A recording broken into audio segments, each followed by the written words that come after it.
ఈవీఎంల ధ్వంసం కేసులో మాచర్ల ఎమ్మెల్యే పిన్నెల్లి రామకృష్ణారెడ్డి సోదరులు పరారీలో ఉన్నట్లుగా తెలిసింది. వారి ఆచూకీ లభ్యం కాలేదు. నిజానికి హైదరాబాద్ వచ్చారని ఆరోపణలు వచ్చినప్పటికీ అక్కడి నుంచి కూడా వెళ్లిపోయినట్లు తెలిసింది. వారి కోసం పోలీసులు గాలిస్తున్నారు. ఇందుకోసం ప్రత్యేక బృందాలు గాలిస్తున్నాయి.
పోలింగ్ రోజున ఏపీలో మొత్తం 9 చోట్ల ఈవీఎంలు ధ్వంసమయ్యాయని, మాచర్లలో 7 ఘటనలు చోటు చేసుకున్నట్లు సీఈఓ ముఖేష్ కుమార్ మీనా తెలిపారు. ఈవీఎంల ధ్వంసం చేసిన ఘటనను సిగ్గుమాలిన చర్యగా ఈసీ అభివర్ణించింది. ఇలాంటి ఘటనలపై తక్షణమే కఠిన చర్యలు తీసుకోవాలని ఆదేశించింది. స్వేచ్ఛాయుత ఎన్నికల నిర్వహణలో వైఫల్యంగా ఈసీ దీన్ని గుర్తించింది అని సీఈఓ తెలిపారు. బాధ్యులపై కఠిన చర్యలు తీసుకుంటామని స్పష్టం చేశారు. ఈవీఎం ధ్వంసం ఘటనలో తామేమీ దాచిపెట్టలేదని, ఘటన జరిగిన మరుసటి రోజే ఆధారాలను పోలీసులకు అప్పగించామని సీఈఓ స్పష్టం చేశారు.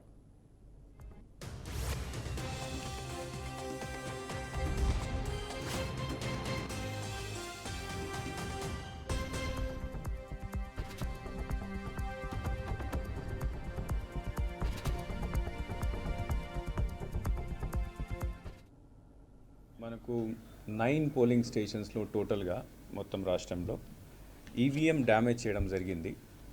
ఈవీఎం డ్యామేజ్ అంటే కొంతమంది బయట నుంచి వచ్చి సబ్ ఇన్స్పెక్టర్ రెంట్ చింతాల ఆయనే కోర్టులో మెమో దాఖలు చేయడం జరిగింది. ఆ మెమోలో he has mention that mister P Ramakrishna Reddy he has been mentioned as accused number 1. తర్వాత 10 సెక్షన్స్ కింద, అంటే దాంట్లో సెక్షన్స్ కూడా మార్చేసి ఇనిషియల్గా ఫస్ట్ రోజు ఫైల్ చేసినప్పుడు అన్నోన్ పర్సన్స్ మీద ఫైల్ చేయడం జరిగింది. దీని తర్వాత ఇన్వెస్టిగేషన్ చేసి ఈ వీడియో అన్ని చూసిన తర్వాత 20th కోర్టులో ప్రొడ్యూస్ చేసిన మెమోలో 10 సెక్షన్స్ కింద 10 సెక్షన్స్ ఇంక్లూడ్ చేసేసి మెమో ఫైల్ చేయడం జరిగింది. తర్వాత మిస్టర్ రామకృష్ణారెడ్డిని కూడా అక్యూజ్ నెంబర్ 1గా దాంట్లో ఇంక్లూడ్ చేయడం జరిగింది. So this issue yesterday afternoon it was some video was released. So that video is correct. And then apart from filing this memo 2 days back file memo చేసిన తర్వాత ఆయన arrest చేయడం కోసం ప్రయత్నాలు స్టార్ట్ అయినాయి. నిన్న రాత్రి ఈసీ మళ్ళీ ఇప్పుడు దాకా ఎందుకు చేయలేదు, చాలా సీరియస్గా దీన్ని తీసుకొని you should arrest him immediately orders కూడా ఇవ్వడం జరిగింది. Morning in writing also election commission has asked that whether he was involved or not, and if has involved whether FIR has been filed against or not, and if FIR file arrest చేశారు లేదా. So FIR already అంటే memo ద్వారా ఆయన పేరు already include చేయడం జరిగింది. Arrest కోసం నిన్నటి నుంచి ప్రయత్నాలు జరుగుతున్నాయి. పోలీస్ ద్వారా ఇచ్చిన ఇన్ఫర్మేషన్ ప్రకారం మార్నింగ్ వాళ్ళ హౌస్కి కూడా రైడ్ చేయడం జరిగింది. He was not found. So several teams are now moving around to arrest the person. Election commission has said that such type of incidents are very shameful incident in the sense that our intention is to do free, fair and peaceful elections. And when the candidate himself start doing this activity, that is a very serious matter. So stringent action should be taken. Stringent action ante As per the memo filed in the court against the accused number 1, 10 sections have been put against him, proposed against him, and these 10 sections have very severe sections where the punishment may go up to 7 years also.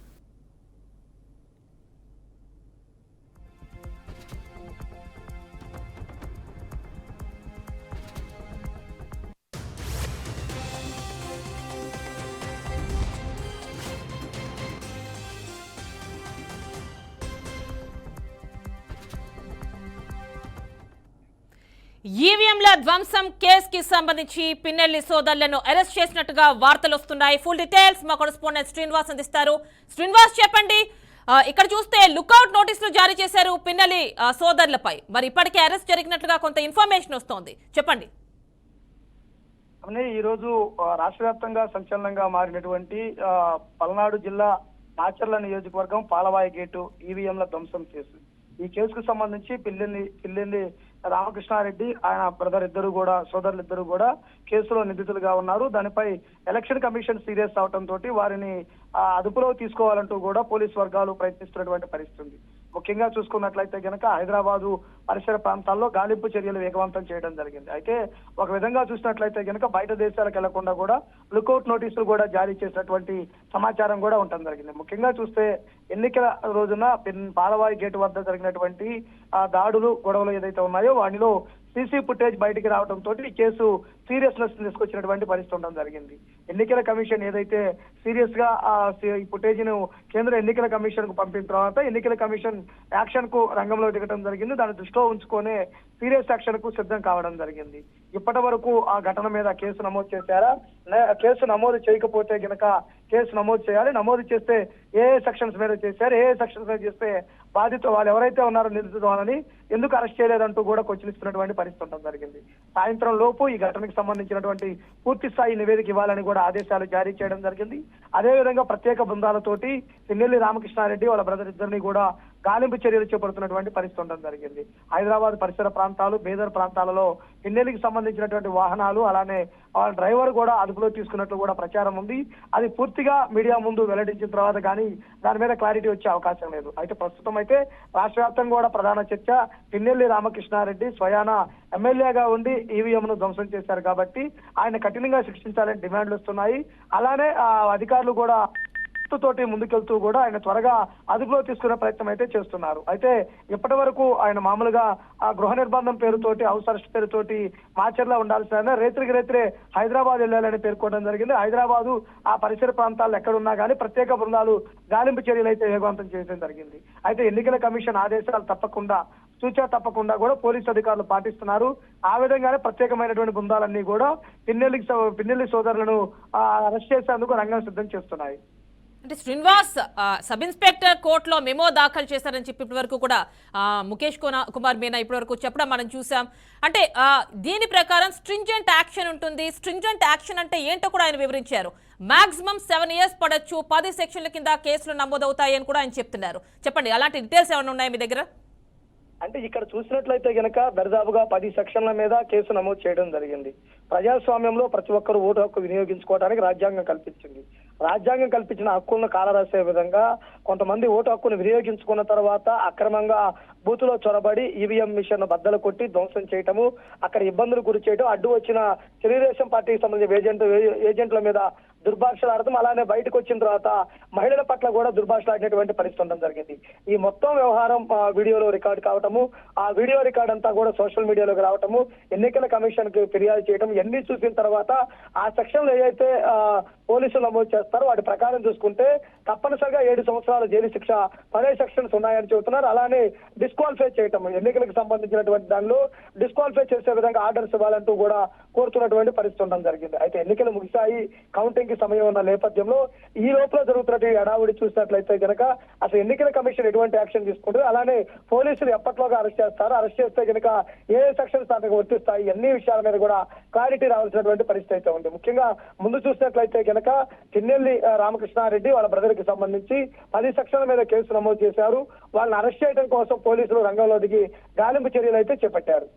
అంటే శ్రీనివాస్, అంటే పిన్నెల్లి రామకృష్ణారెడ్డి కావచ్చు, అతని సోదరుడు కావచ్చు, arrest అయితే జరిగిందని ఒకంత confirmation వస్తోంది. అంటే ఎక్కడ దొరికారు వీళ్ళు, ఏమిటా ఇన్ఫర్మేషన్ ఏమైనా ఉందా?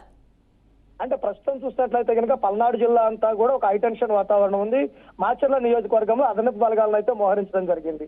వారి అరెస్టుకు సంబంధించి తెలంగాణ ప్రాంతంలోని బీదర్ అలానే సంగారెడ్డి ఈ ప్రాంతాలకు సంబంధించి ప్రత్యేక బృందాలు వెతుకుతున్నటువంటి పరిస్థితి కూడా తెలుస్తుంది. వాటికి సంబంధించినటువంటి వాళ్ళు ఎవరైతే అధికారులు ఉన్నారో, దర్యాప్తు అధికారులు ఎవరైతే ఉన్నారో వారు అరెస్ట్ అయ్యారని కన్ఫర్మేషన్ చేసేంత వరకు కూడా అవి రోమర్స్ గానే చూడాలి. ఎందుకు అనంటే ఎన్నికలు జరిగి ఇన్ని రోజులు గడిచినా కానీ పిన్నెల్లి సోదరులు ఎక్కడా బహిరంగంగా బయటకు వచ్చినటువంటి పరిస్థితి లేదు. హౌస్ అరెస్ట్ పేరుతోటి ఇంట్లో ఉన్నవారు రాత్రికి రాత్రే బయటకు వెళ్ళిపోవడం జరిగింది. ఇప్పుడు హైదరాబాద్ పరిసర ప్రాంతాల్లో వారి కోసం వెతుకులాట అయితే చేస్తున్నారు. వాళ్ళ చోట గాలింపు చర్యలు సఫలమై వాళ్ళని అరెస్ట్ చేస్తే కనుక తప్పనిసరిగా ఆ కోర్టులో హాజరుపరిచే విధంగా సిద్ధం చేస్తారు. శ్రీనివాస్, అంటే వాళ్ళ ఇంట్లోంచి అబ్స్కాండ్ అయ్యారు, గన్ మ్యాన్ చెప్తే గానీ ఆ విషయం తెలియలేదు. మరి ఇలాంటి నేపథ్యంలో ఇప్పుడు వస్తున్న ఈ ఇన్ఫర్మేషన్ ఏ విధంగా నమ్మొచ్చు? అంటే హౌస్ అరెస్ట్ లో ఉన్న వారినే గన్మ్యాన్లు బయటకు వెళ్లి జిల్లా ఎస్పీకి సరెండర్ అయ్యేంత వరకు, మేము మమ్మల్ని వదిలేసి వాళ్ళు వెళ్ళిపోయారంటూ వాడు చెప్పేంత వరకు బయట ప్రపంచానికి తెలియదు. అలానే ఈ రోజు పోలీసులు వాళ్ళని అరెస్ట్ చేసి చూపించేంత వరకు కూడా వాళ్ళు అరెస్ట్ అయ్యారా లేదా, పరారీలో ఉన్నారా లేదా, వారు ఏ విధంగా ఉన్నారు ఏందనేది కూడా క్లారిటీ రావాల్సిన పరిస్థితి ఉంది. అయితే ప్రస్తుతం అయితే గనక తెలంగాణ రాష్ట్రంలో హైదరాబాద్, సంగారెడ్డి ఈ ప్రాంతంలో వాళ్ళు ఉన్నారు అనేది ఒక ఆరోపణ ఉంది. దాన్ని దృష్టిలో ఉంచుకునే ప్రత్యేక బలగాలు కూడా వెతుకులాట అంటే వాళ్ళ కోసం గాలింపు చర్యలు చేపట్టడం జరిగింది. పూర్తిగా పోలీసు ఉన్నతాధికారులు, ఇటు పల్నాడు జిల్లా ఎస్పీ గానీ అలానే ఐజీ స్థాయి అధికారులు ఎవరైతే ఉన్నారో వారందరూ కూడా దీనిపై పూర్తి స్థాయి క్లారిటీ ఇస్తే గానీ మనకు క్లారిటీ రాదు. అంటే శ్రీనివాస్, ఇప్పుడు ప్రస్తుతం ఈయన ధ్వంసం చేసినట్టుగా విజువల్స్ ఉన్నాయి, పూర్తి ప్రూఫ్స్ ఉన్నాయి ఈవీఎంస్ ని. మరి ఈ నేపథ్యంలో ఈయన ఒకవేళ మెజారిటీ వచ్చి గెలిస్తే పరిస్థితి ఏంటి? ఖచ్చితంగా డిస్క్వాలిఫై అయిపోతారా? అంటే ఎన్నికలకు సంబంధించి గెలుపు ఓటములు సహజంగా ఉంటాయి. ఈవీఎం ధ్వంసము ఇటువంటి కేసులు నమోదు కావటం, విచారణ జరగటము ఇవన్నీ జరుగుతూనే ఉంటాయి. ఎన్నికల్లో ఒకవేళ పిన్నెల్లి రామకృష్ణారెడ్డి కనుక గెలిస్తే ఎన్నికల కమిషన్ డిస్క్వాలిఫై చేస్తుంది అనేది ఎన్నికల కమిషన్ తీసుకునేటువంటి నిర్ణయం. ఎందుకంటే ఎన్నికల నియమావళిని పాటించకుండా ఆ గెలుపు ఓటములతో సంబంధం లేకుండా సజావుగా ఎన్నికలు జరిగేందుకు అందరూ సహకరించాలి. కానీ కావాలనే దురుద్దేశంతో ఎన్నికలను ఇబ్బంది పెడతాం కోసం ఈవీఎంను ధ్వంసం చేసి రికార్డెడ్ గా దొరికాడు. కాబట్టి ఎన్నికల కమిషన్ ఎటువంటి సిఫార్సు చేస్తుంది, ఎన్నికల కమిషన్ ఎటువంటి నిర్ణయం తీసుకునేది కూడా వేచి చూడాల్సినటువంటి పరిస్థితి ఉంది. డిస్క్వాలిఫై చేస్తారా లేదా, అసలు ఎన్నికల్లో గెలుపు ఓటమి తెలిసిన తర్వాత నిర్ణయం ఉంటుందా, ముందు ఉంటుందా అనేది కూడా క్లారిటీ రావాల్సినటువంటి పరిస్థితి. ప్రస్తుతం అయితే కనుక వారి ఇరువురు మీద, అంటే వాళ్ళ బ్రదర్స్ ఎవరైతే ఉన్నారో వారి మీద ఎఫ్ఐఆర్లు అయితే నమోదయ్యాయి. వారి కేసు విచారణ అయితే జరుగుతుంది. పోలీసులు వారిని అరెస్ట్ చేసి చూపించిన తర్వాత క్లారిటీ అనే విషయాలు వెల్లడించే అవకాశం ఉంది. అప్పటి వరకు చూసినట్లయితే కనుక వారు పరారులోనే ఉన్న విధంగా భావించాలి. దీనితో పాటు డిస్క్వాలిఫై అనే విషయం చూసుకున్నట్లయితే కనుక కౌంటింగ్ తర్వాత ఎవరు గెలిచినా, ఎవరు ఓటమి చెందినా, ఎవరి మీద ఎటువంటివి ఉన్నాయి, అలానే రాజ్యాంగంలో పొందుపరిచిన విధంగా ఎన్నికలకు ఆటంకం కలిగించాడు, ఎన్నికల విధులకు ఆటంకాలు కలిగించాడు అనేటువంటి ఈవీఎం ధ్వంసము ఇటువంటి సెక్షన్స్ ఏవైతే ఉన్నాయో వారి మీద తీవ్రమైనటువంటి నేరారోపణలు ఉన్న నేపథ్యంలో అవి ప్రూవ్ అయితే తప్పనిసరిగా పిన్నెల్లి రామకృష్ణారెడ్డి గెలిచినా గానీ అతన్ని డిస్క్వాలిఫై చేయడానికి అయితే అవకాశం ఉంది. Right Srinivas, thank you.